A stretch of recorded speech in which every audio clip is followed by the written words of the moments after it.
what the climate is like now for people working at home, and we have some thoughts and advice about that, some resources about that. But basically, welcome, and I hope everyone's doing okay. And I thought maybe we could start by just, if people want to just say a hello, either in the chat box or verbally, if we can work that without all talking at the same time. But just to kind of give a check-in, see if there's anything people want to make sure that we talk about today, and just to kind of connect a little bit. So if anyone wants to say hello, either way. Hi, this is Holly from Deborah Rawson, and I wanted to ask a question about Zoom. That's fair. Not surprising that came up. All right, I'm putting that on the list.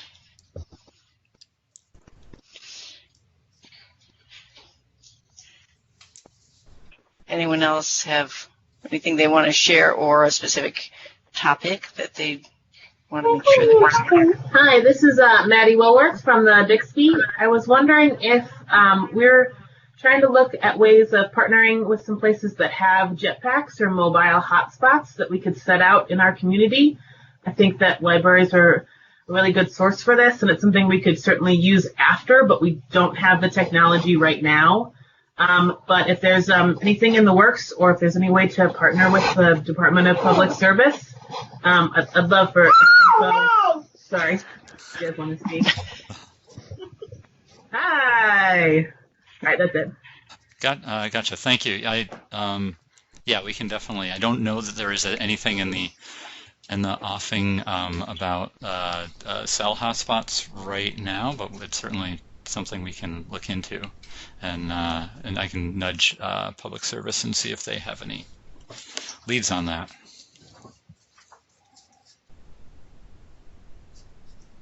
Or if they know more than I do, which is certainly possible. Okay, so if other things come up as we are talking, we certainly can spontaneously answer questions, hopefully, and also take notes to come back to if we want to at the end. So one of the topics that came up in emails and just sort of communicating with people is just the whole, now that we've all been at home for a while and library buildings are closed, knowing what to do at home, staying motivated. So it's kind of it seemed to me like a two-part question. Partly, what tasks, what kind of work is it really effective to be doing, and what things can you be doing? And then also just sort of the psychological aspect of it. So we do have a list of ideas about projects to do while you're talking. It's on our website, and we've asked people to send in ideas about that too. I've already added some from things people said in last week's conversation and other emails and conversations with people over the week. But there are a lot of different things. It depends on what type of job you have. It depends on your skills, of course. But if I can pull up that link, or Josh, maybe you could put that link in the chat so that people have it. We have sent it out, but just to remind you of that. We also are later today going to have a list of adult programming options, ideas about that, also soliciting ideas about that from other people. And then just some thoughts about the motivation and the workflow kind of things. I know that it's a big adjustment, and it's hard to sometimes get super excited about, for me anyway, about coming to work. When coming to work is sitting down in my a room of my house, which feels very different than actually going to someplace. And I think it would feel even more that way if I were used to being at a public library and interacting with people like you do all day long. So just a couple thoughts I had on that. It's been helpful to actually keep to a pretty regular schedule, but it's also super helpful to take breaks. I mean, I've been surprised how I forget to do that, even more than I do when I'm in my office, and then also to get outside a lot. That is very healing for me. I know that you all, of course, know that I have a dog, so a dog walk is completely healing and motivating to me, because I can come back from that and be more focused. So do other people have thoughts about let's start with the sort of psychological aspect of it, the self-care aspect about it. I think any advice that we all have for each other would be helpful.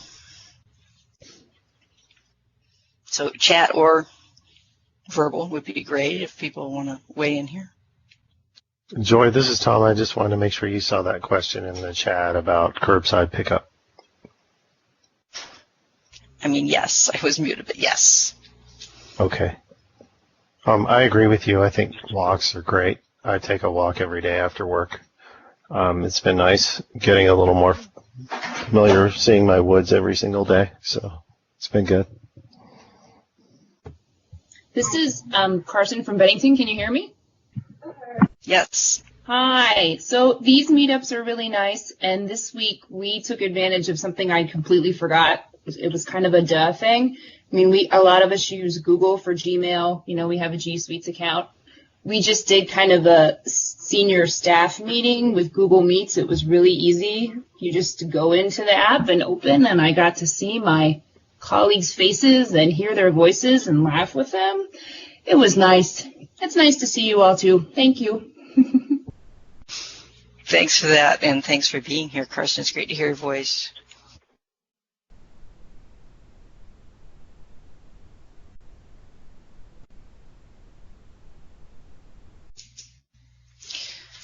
I don't know about this is Maddie from the Bixby, but we here in Virgins every night at 7 o'clock, everybody takes some pots and pans and tubas and things to make noise with, and they make a bunch of noise, and people come in from out of town, and they stay in their cars, and they open the windows of their cars, and they do a drive. It's just sort of a square block.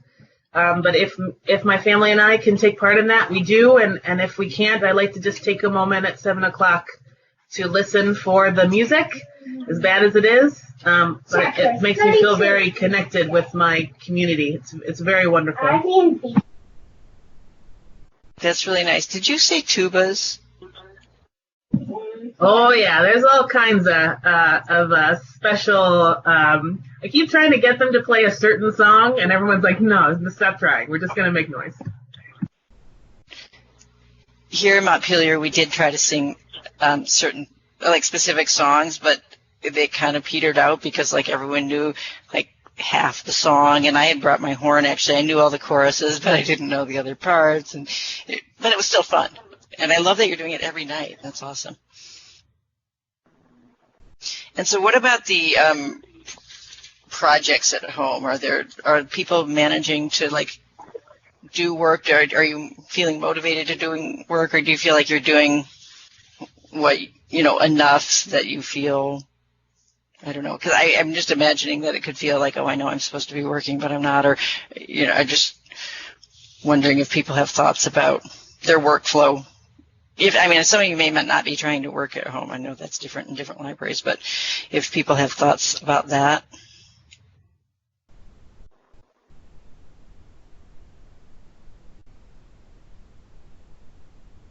This is Holly. I have 2 other people at my house also working from home, so I find myself coming into the library at least 2 or 3 times during the week just for the quiet, because we've all kind of designated different places in our house, and it gets a little challenging when we all have webinars or conference calls that we're trying to do.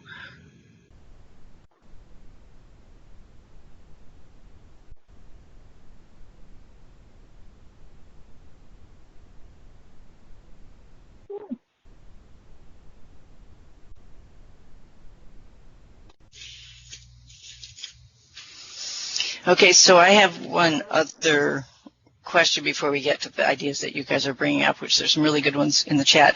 I know you've gotten a lot of communication from the Department of Libraries daily, and more than daily sometimes. I would just be curious what would be the most helpful way for us to communicate with you? We might not necessarily be able to do it exactly the way people want, but just it would be helpful to me because I've gotten some feedback just sort of from individual people, but just to have a chance for you all to talk. There's several of us from the department on this call, so I think it would be helpful for all of us to sort of hear from you about what's helpful, what's not helpful, And again, we might not be able to do, please everybody, but it would be just great to have some feedback.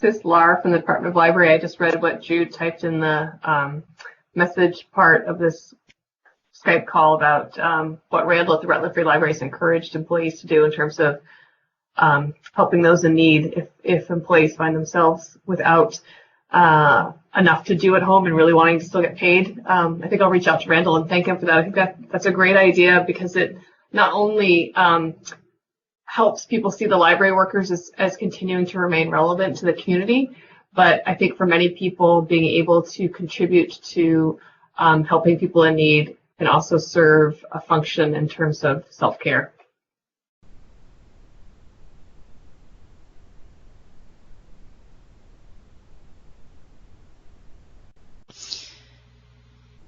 So Carson said in the chat that emails are helpful in this weekly online option. Nice as well. So we are going to do another one of these next Friday at 11, and it's actually going to have, it'll have this discussion format like we're having today, and then we're also having Gary Deziel from the UVM extension come in and talk about budget issues and answer questions people have. If there's things people are wondering about, what should you be doing budget-wise during this time when your buildings are closed? So he's a great resource. Some of you know him from previous work we've done with him. He's done for us at the department, and he'll just give some ideas and also be there to answer questions. So that'll be next week at 11 again on Friday. We'll try to keep it somewhat consistent as long as it seems useful. And then we will record all of these as well. So if you can't come at 11 or don't feel like it, that's totally fine too. And this is Jonathan Clark, Youth Services Consultant with Department of Libraries. And we had a very successful webinar yesterday with a whole bunch of people on it. And we are looking to do something similar to this as well with Youth Services, is to have sort of a discussion ongoing to get feedback from everyone because it was so helpful yesterday. So that there'll be more information coming out about that too soon. And Nancy, I just saw your message about the governor's press conference happening at 11. It seems like now that is his time to do the press conferences, and Jennifer Johnson in our office just alerted me to the same thing. So Joy and I will work on maybe coming up with a different time that could work. We also need to coordinate the Dorothy Canfield conference is also next week at this time, I believe. So we have to move a few things around, but it's good to hear that this platform is helpful and could offer it at various points. Yeah, I noticed that at about 10:30 this morning, and realized that he had been consistently doing it at 11. So yeah, this is probably not a great time. And I think that some days there's just going to be more than one thing there. But we will definitely not go against the governor's press releases because we would all like to hear those. But I would like to keep it at a consistent time, and we will record them. So if there's something else going on, then pick which one you want to go to, and then you can always watch this one or listen to it later. But I'll send something out. I'm thinking maybe try to do like 1 o'clock on Fridays or something, but we'll figure it out, and I'll make sure it gets out there and changed on the website and everything. So thank you for pointing that out, Nancy. Hey, this is Amy Olson. I'm calling from my car, sitting at the little town clerk's office. I just was able to call in. So hi, everyone. Hi, Amy. Great to hear your voice. Yours too. Thanks.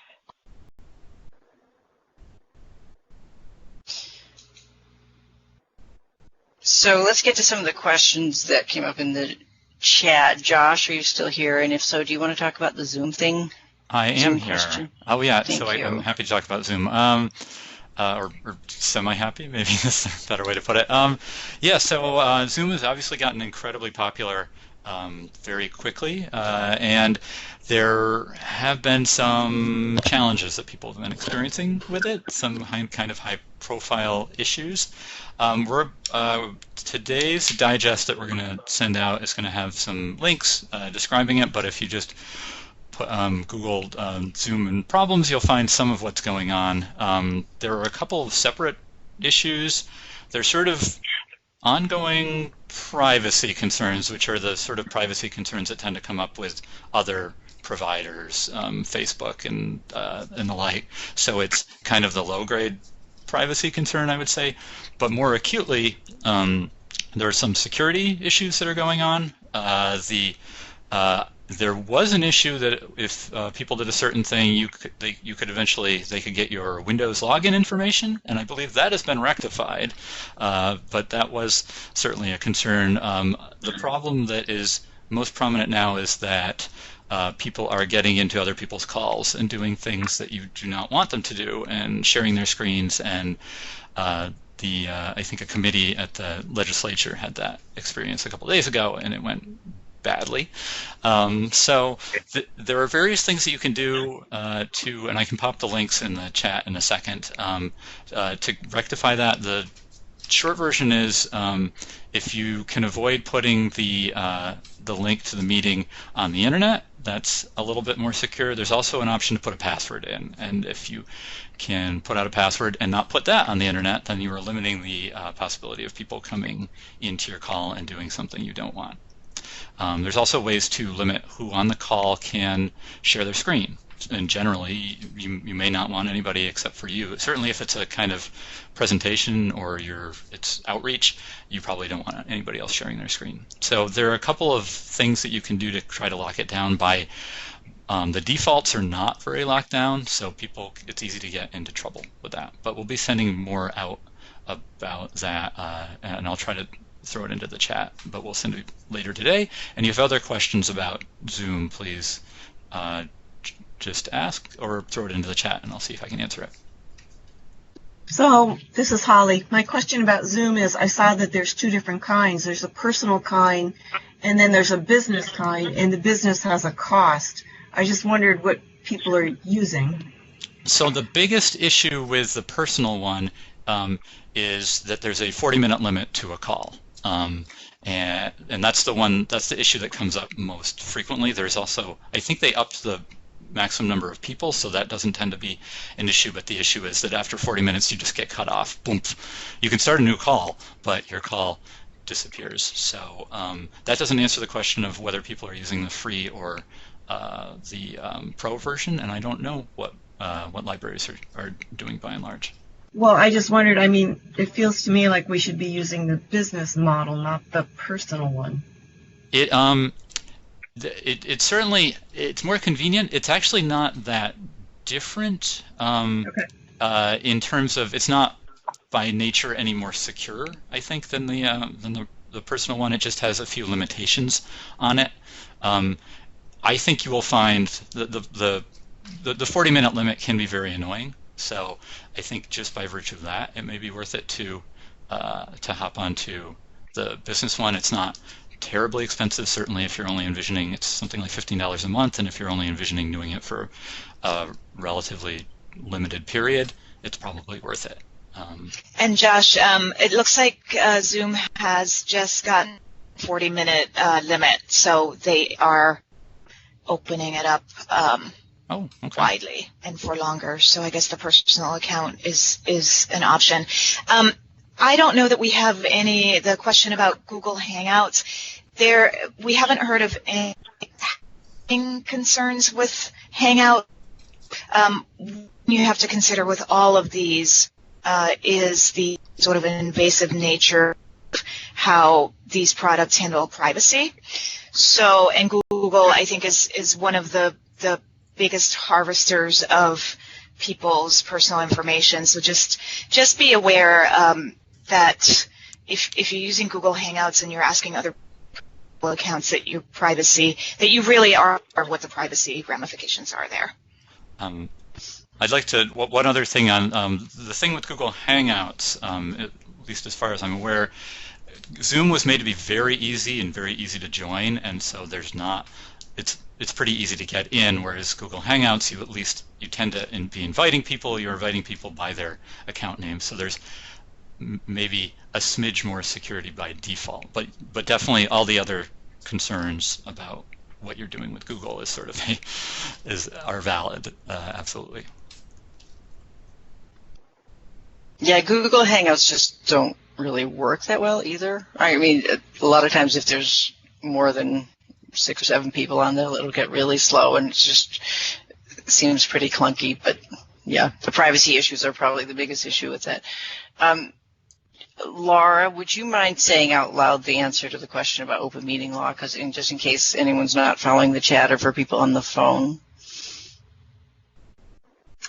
Sure. This is Lara, everyone. A couple things I've read online that people are using, government institutions and other boards are using to help make Zoom a little bit more secure is that you can have people, these are just 2 potential solutions. You might not want to use either one, or you might want to come up with a different one, but you can have people email you if they want to join the meeting, and then you send them the meeting invite or the meeting link directly.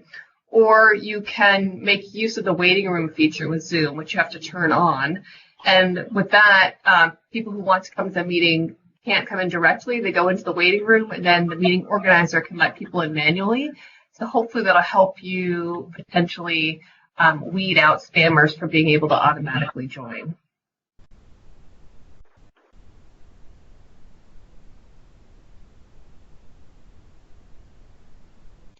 Also, this is Lara again.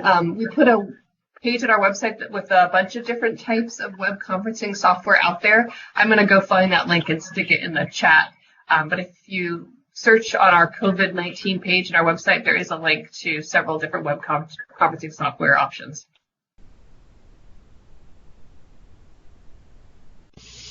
So, Josh, I think you answered this in the chat as well, but the question earlier about mobile hotspots and if there's ways for libraries to step up on offering that.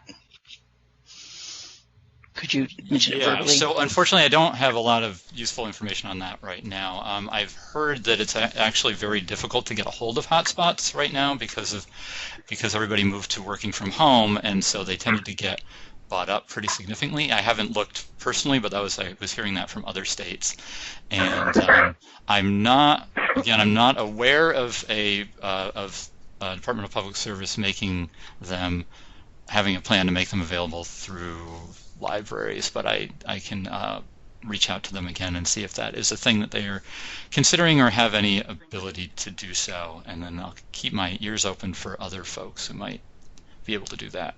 But again, last I heard, they're become much like all sort of telework equipment, have become somewhat difficult to get a hold of. Josh, this may be old information, but we were, I think Robert Fish said that they were going to address towns that don't have Wi-Fi at their library or some other Wi-Fi spot. We saw that come up the other day. Tell me if that's outdated, but they are working on trying to make sure that there's some kind of Wi-Fi in at least every town that has a library. Yeah, so they are working on that, and that's part of everybody who responded to the big map of Wi-Fi access points. I super appreciate all your help. We have a huge list right now, and we have an incredible number of libraries are offering Wi-Fi service, more than I was even aware. So that is good, but they're trying to figure out where there are holes, where there are towns where there's basically no public Wi-Fi coverage. The challenges are they tend to be the more rural towns. They tend to have worse cell coverage. They tend to have not as many infrastructure type organizations or buildings around. So that is definitely something that they are working heavily on right now, is places where there is not any option, but it by its nature is a little bit challenging. Yeah, just to kind of put an exclamation point on that, we were so pleased to see that over 140 public libraries are providing Wi-Fi access at their building.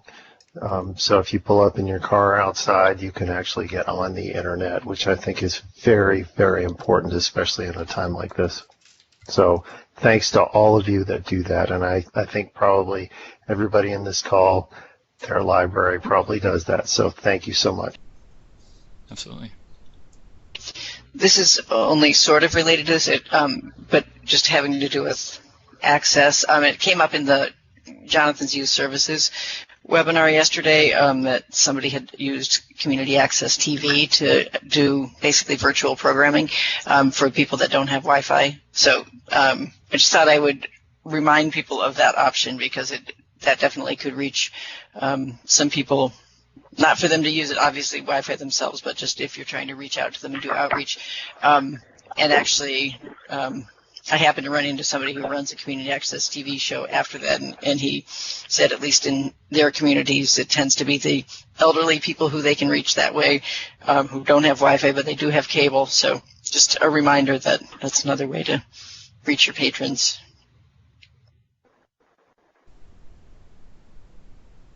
So another question that had come up was about curbside, if there's protocol around that, and Jeanette had answered this in the chat, but would you mind saying it verbally too, Jeanette, for people who might have missed that in the chat? So the question was, is there protocol both about cleaning books and also number of serves and time works and whatnot? So there isn't an official protocol. Again, we leave it up to library to see how a curbside delivery model could fit into what they're already doing into the goal environment. There has been a really great webinar by IMLS I put a link for as well. It gives some guidance on just what I'll call book hygiene, if you will. Jason, state librarian, has sort of a list of questions to ask yourself if you're considering curbside, and I don't know if Josh or Lara, if one of you could find that list of questions to ask yourself and post it into the chat as well. But there isn't a lot of guidance on just the rotation and the number of rotations and whatnot. But we recommend that on this webinar.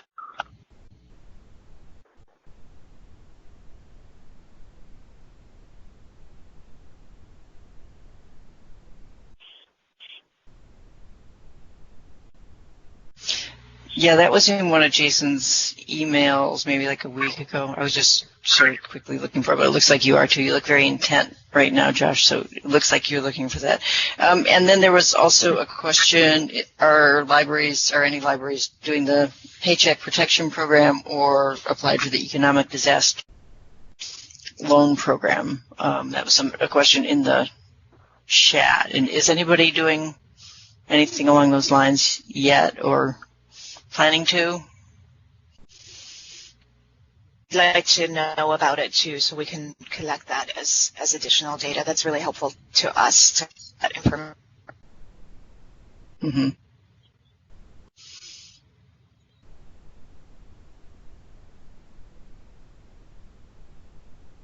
So it seems like maybe that's a no, but does everybody know what it is? And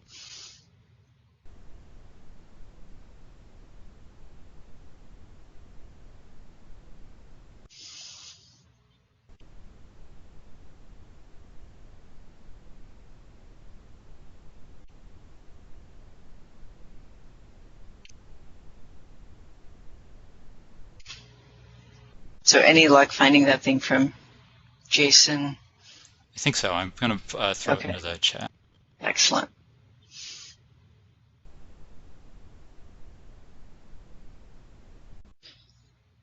Do we have information on the these economic programs on our website? Jeanette, do you know? We don't, but we going to start adding more resources onto our about HR, employment, unemployment, all those topics as it becomes apparent people need. So look for that in the section of the COVID-19 page as well. And hopefully you've been seeing there's some HR and money minutes coming from Gary Deziel, who we mentioned earlier, who's going to be with us next week.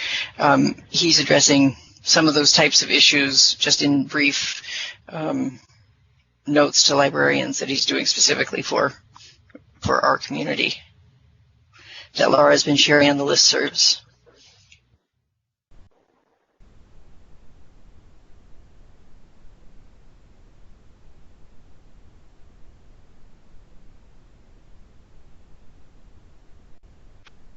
Joy, this is Tom. I have a question I'd like to ask the audience, if now's a good time. Sure. I'm just wondering if any of your libraries are either enacting furloughs or talking about layoffs. We're paying close attention to this, so we're trying to be as proactive as we can about that. I think that obviously there's a lot of concern with the current economic environment. So just if anybody out there wants to volunteer some information, that would be helpful for us.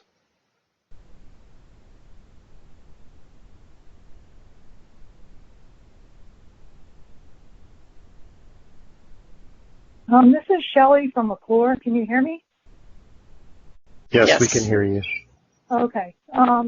We've been discussing it, the furloughs of the 2 part-time employees that work with us. The 3rd part-time employee is primarily employed by Starbucks. She only works about 5 hours a week on tech, which she will be continuing to do because we need her.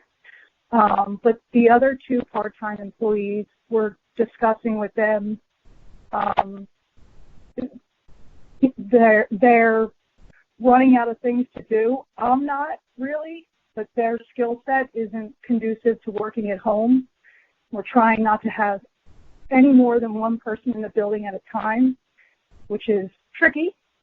But so we are looking into that, and apparently it's up to 120 days that up to 120 days furlough.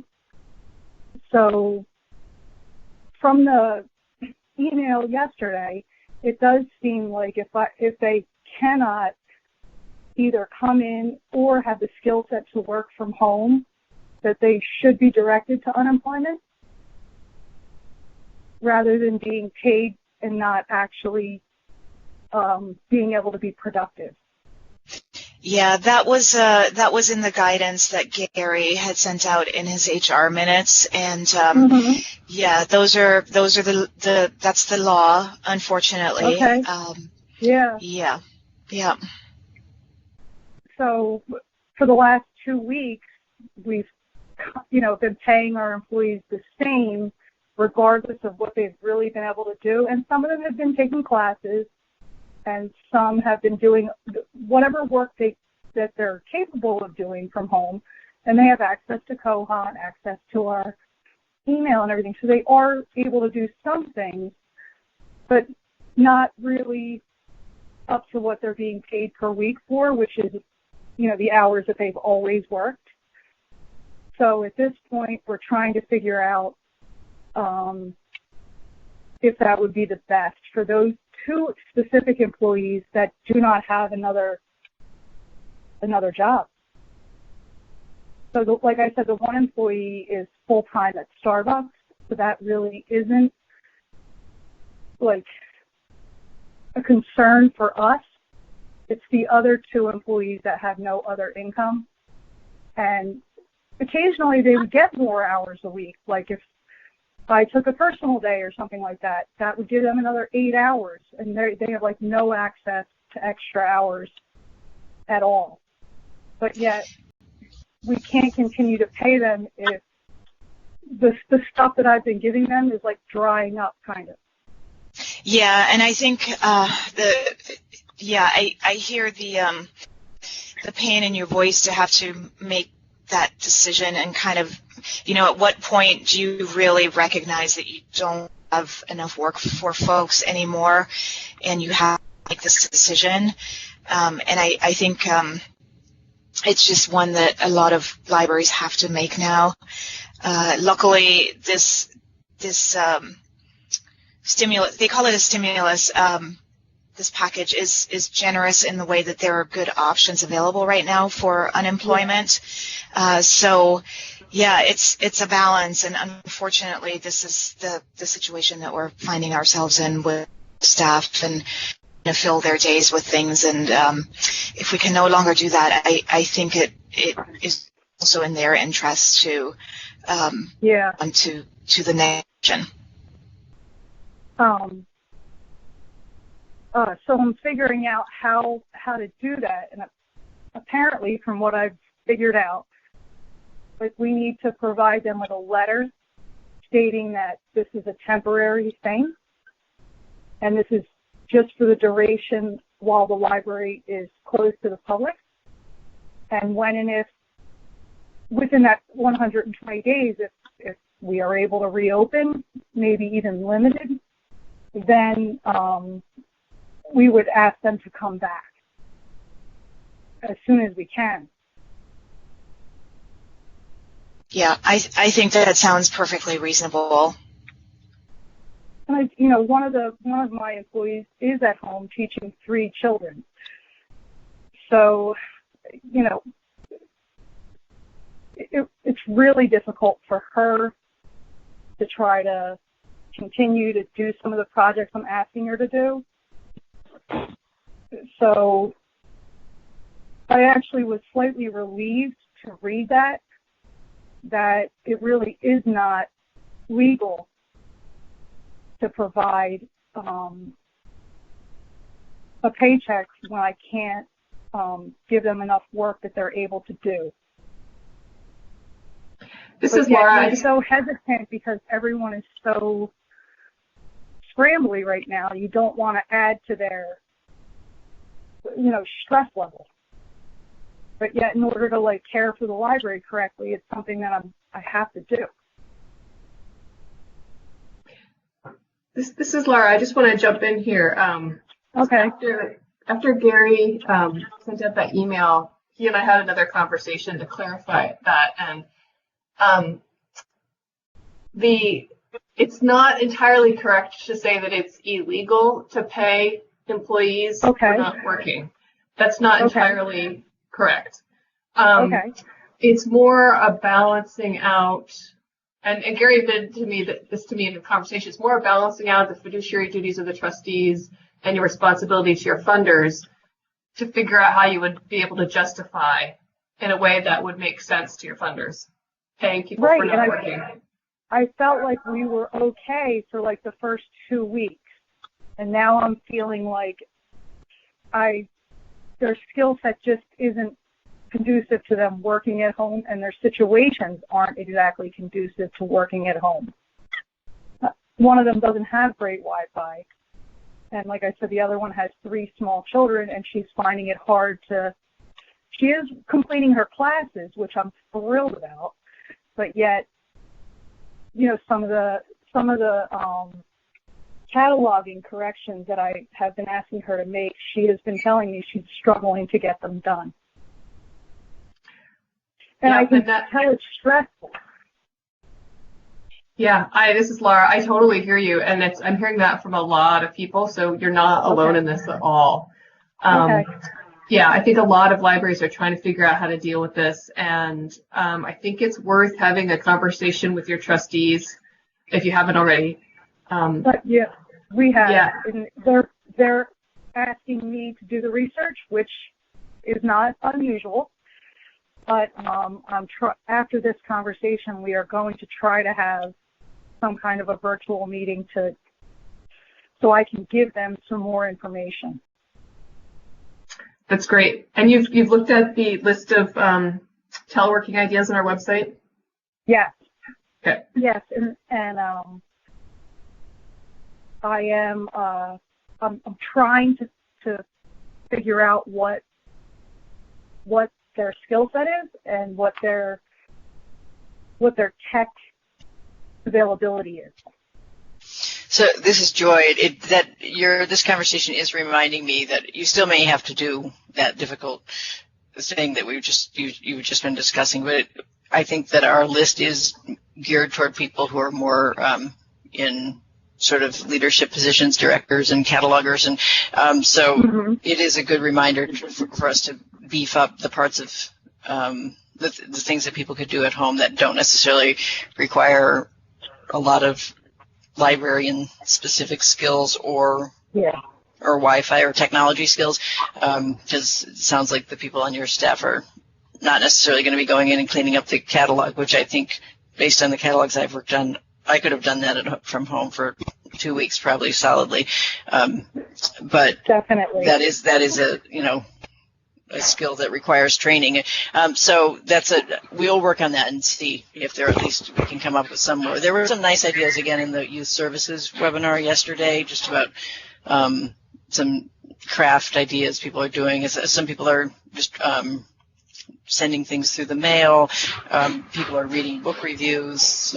But I don't know if that's something you'd want those staff members to be doing either. But thanks for that tip, and we'll be adding some things hopefully to that site, the page on our site. That'd be great. Oh, Joy? Yes. This is Hi, Jason, everyone. I'm only popping in for a second. I appreciate all that you guys are doing to try to navigate the situation. One thing I want to definitely just add in as a point to remember, and this would come by way of the state Human Resources Department. I'm not a human resource specialist, but we have been providing information on when you're making these difficult choices, remember that there are still HR protocols. Please do not instruct or tell somebody you will be going home because you are old or you're sick or you could get sick. That could definitely get you into some problematic conversations legally. There must be a very thoughtful way to discuss the matter at hand and why you are taking these mitigation steps. We do not want any library to, unfortunately, create tension where there already is stress on all of us in an unexpected way. So make sure that your conversations have been vetted and they have been approved by your board or a variety of stakeholders who have an impact to your library. The key goal is to not do this by yourself if you can actually do it, and ensure that there is upfront information as to why you would have made this decision.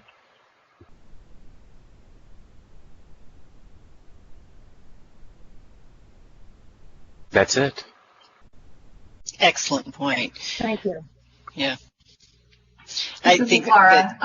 One idea I just wanted to share in case you hadn't tried it, Shelley, and I've been hearing this from several libraries of all different sizes, and it really intrigues me, is this idea of using folks on your staff to make wellness checks for your regular patrons, especially your regular patrons who may not have internet access, to sort of get your patron list out and think of, who could the library staff be reaching out to just to say hello, to give people a friendly voice to talk to, or a conversation they could have that could be a substitute for the regular conversations they would have when they came into the library. That's a great idea. There are so many, I've been calling myself, but that could be something that they could do from home. And I find it harder because my cell phone number is from New Jersey. So I find if I do call from home, sometimes my patrons won't answer until I leave a message, and then I have to call back because they won't answer it because it's a weird number. But I have to say my other two employees that I'm struggling finding things for them to do have local numbers. That may be something I really could use to keep my community close. And I know there are many people that they didn't even come in every day to take out a book. They just came in every day to see what was going on. And to have like that kind of a, personal connection. They may live alone or, just not have like this big social circle that they can rely on, and they can't rely on it at all right now. As far as going to knitting club and things like that, that is on hold right now for them. Yeah, it's hard for everyone. This is Tom again. I just wanted to hop in and point out something that came up in the chat. And there is some concern about the future. Joy, great comment, if I do say so. It's just Maria at Warren says, I'm concerned about what kind of budget I will have when we finally reopen. If I read reviews and make carts, will there be money to buy books? And I think we're all asking that question right now. There's a lot of, this is an entirely new situation. We don't know what things are going to look like in a month. If you had predicted that we would be where we are 6 weeks ago today, I don't think anybody necessarily would have gotten everything right. So I think just my personal opinion, and others can jump in here, is both personally and professionally, keep an eye on your money. Be aware that there may be tough times ahead for us at work and in person. So don't necessarily buy anything now that you don't need to buy or could put off until later. That's probably the best advice that I personally can give. That's not official VTLIB advice. I'll leave that to Jason. Actually, Jason is saying in the chat that he has a status update for CARES, so that might be a good thing to hop over. And All right. Sorry, Joy, I didn't mean to hop in on you there, but I just wanted to give Jason his chance. All right, because I tend to want to make sure that people have a lot of information as applicable. And again, thank you all. What Tom just stated, yes, is something that we are deliberating upon ourselves as a state entity. And if you understand how things work from a federal government to even to a local, the state, of course, at the current moment is all hands on deck and examining lots of items. For fiscal conversation, the state will not feel an impact until, unfortunately, the fall going into next year. So our focus financially is, okay, what does it look like going forward? Because remember, everything goes locally first. Tax revenues come up from the bottom and up to the state. So we are also keeping a contact on that. With that being said, we know that CARES Act legislation has been passed. IMLS will be providing more guidance when they do. At the current moment, they are scrambling also to understand the legislation because there are ramifications as to how that is to be dispersed to the states.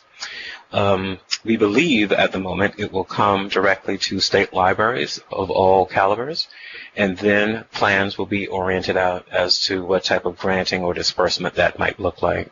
At the current, in the legislation, it has it for technical support, technology that is applicable to the current status, which could be devices such as tablets, laptops, types of computers, and Wi-Fi, and then, of course, digital and electronic services.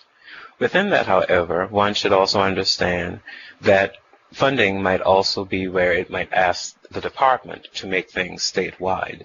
So that would be one of the ways distribution could, in a sense, be asked by IMLS to direct those funds.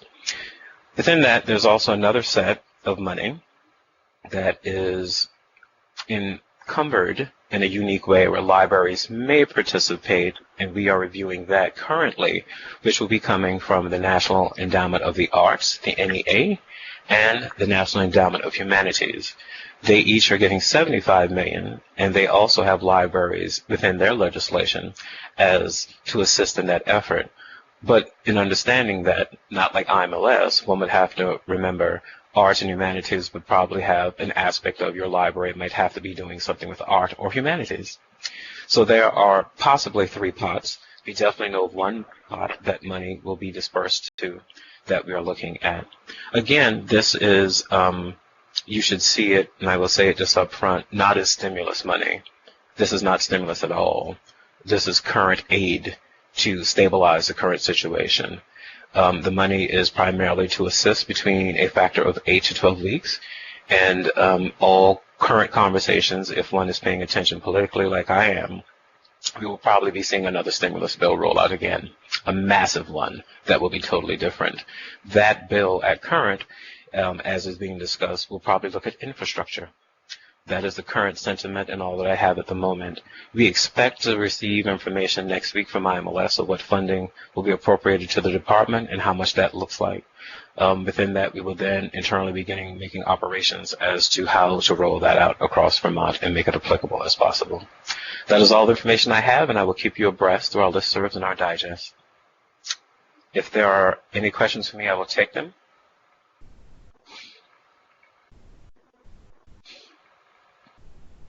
Okay, with that being said, thank you so much, and I will go back and put myself on mute.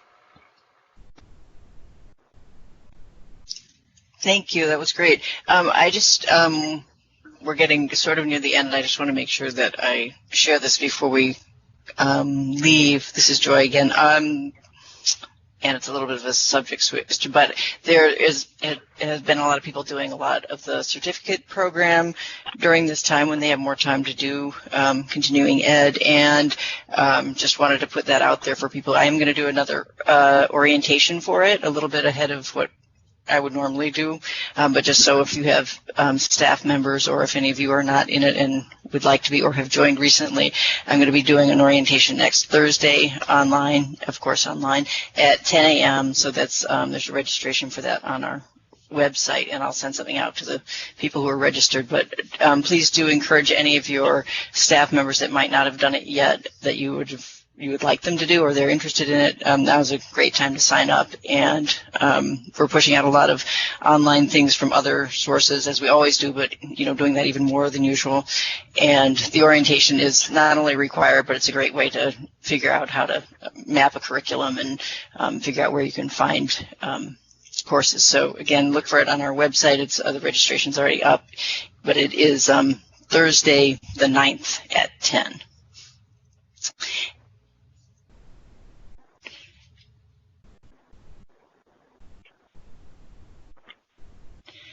And then I did actually just, while we were having this conversation, sorry, I see there's stuff coming up in the chat, but just want to say that I checked with Gary about next week. Let's just go ahead and plan on changing the time of our meeting next week to 1 o'clock, and I'll put that out on the website too. But the meeting with Gary, where he'll talk about budget issues and answer questions, will be at 1 instead of 11, so we don't conflict with the governor. Lara, could you talk verbally about the things that are in the chat? Because I think there are some people phoning in. Sure. There was a question that was posted in the chat by Mary from Warren, if a town can legally shut down a municipal library if this closure goes on and there's no funds to keep paying for the library. And in my understanding, the voters would need to vote on that, because if you're a municipal library, the voters created you. And so my understanding is that the voters would have to discreate. I know it's not a word, but and the voters voted on the funding going to the library, and so Title 22 thus says that the trustees have power over distributing that money. I have a question into the Secretary of State's office about whether or not that can be changed if the funding doesn't come in. I have not yet heard back from them. I know they're very, very busy right now, but if I hear anything from them on that, I will make sure that I send out on the listserv. But again, my understanding is that once the voters have approved funding for 4 different things, that funding is supposed to go to the library if the voters have approved it to go to the library. If the tax receipts don't come in and the money isn't there, I think that's a bigger discussion that we need to have. But the municipality can't, the select board and the town administrator can't just close down the library. That's not within their purview. That's something that the voters would have to vote on.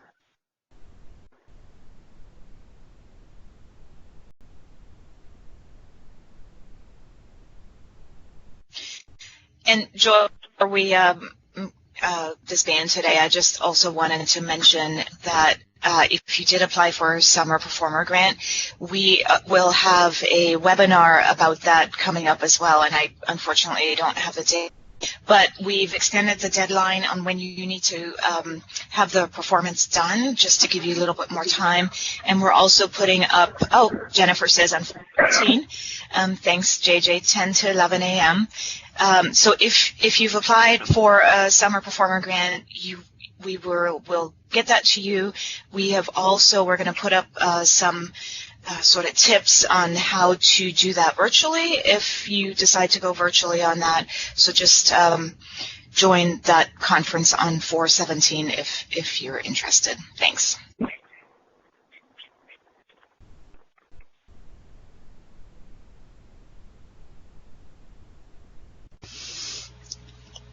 Well, we're getting to about noon. Thank you so much for all of your questions and comments.